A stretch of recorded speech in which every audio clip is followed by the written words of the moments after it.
quando refletimos na forma como chegará a humanidade ao seu fim, pensamos sempre em algo como terremotos, maremotos, tempestades ou até guerras. Mas o que mais provavelmente fará a humanidade chegar ao seu fim é uma pandemia. Uma pandemia é uma doença que fica fora do nosso controle, mudando civilizações e matando milhões. Não foi a primeira vez que isto aconteceu. No século XIV, a peste negra matou mais de metade da Europa.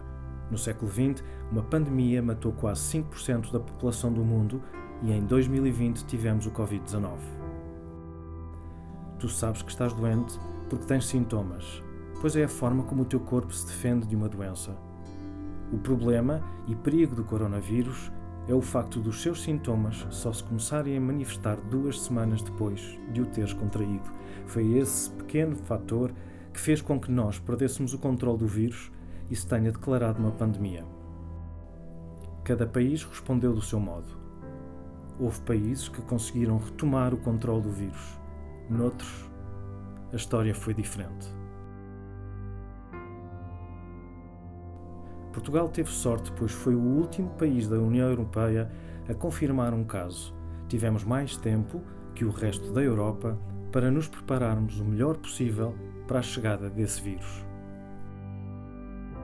Precocemente, o município de Oeiras adotou logo um conjunto de medidas de intervenção social que visavam, por um lado, proteger as pessoas consideradas mais vulneráveis. Nessa lógica foi criado um plano estratégico para a integração das pessoas com vulnerabilidade. Refiro-me, por exemplo, à população idosa, à população que está integrada em empreendimentos municipais. O primeiro plano municipal de intervenção visava, portanto, um conjunto de medidas para 3 aspectos fundamentais. População no geral, população vulnerável, neste caso concreto, equipamentos sociais, como por exemplo as ERPs, os equipamentos e as estruturas residenciais para a população idosa, e também o apoio ao Serviço Nacional de Saúde. Portanto, este primeiro plano teve respostas diretas para estes 3 grandes grupos de preocupação municipal. Depois, o Presidente da República, Marcelo Rebelo de Sousa, declara o estado de emergência nacional, determinando limitações à circulação a toda a população e o encerramento de praticamente todos os setores da economia, com exceção dos serviços de saúde, supermercados, farmácias, postos de combustível e restaurantes que funcionassem em take-away. Em Oeiras, como no resto do país, as ruas estavam desertas. As lojas encontravam-se todas fechadas e sentia-se o medo, tal como a incerteza do futuro no ar.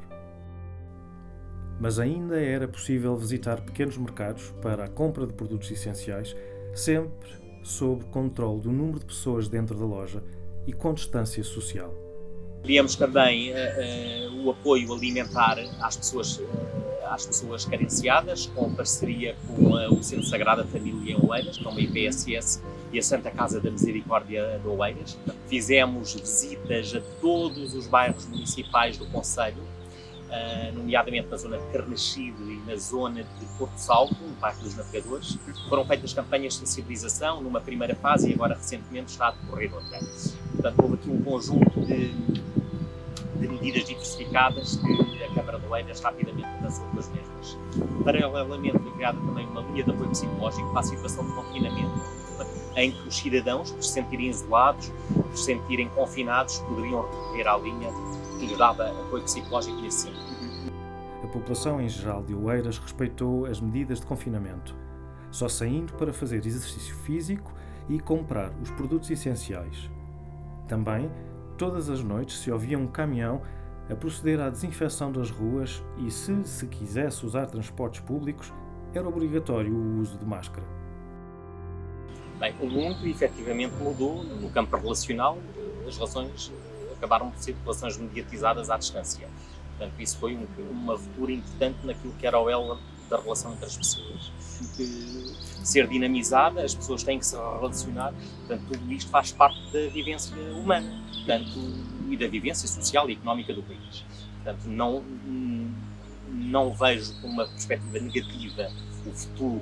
Temos que nos reajustar, temos que nos reinventar nesta fase, estar atentos à evolução dos números, à evolução da pandemia, tentando sempre caminhar cada vez mais no percurso da tão esperada e proclamada normalidade, não é? Apercebemos-nos da fraqueza e da negligência sofrida pelos sistemas de saúde em todo o mundo. Esperamos que os governos prestem mais atenção no futuro, para que uma pandemia a nível mundial não se volte a repetir. Não sabemos que o futuro nos reserva, mas o que é certo é que ultrapassamos uma fase bastante complicada e que também nos apercebemos do que conseguimos quando nos juntamos como uma nação. Sem dúvida, uma época para figurar nos livros de história.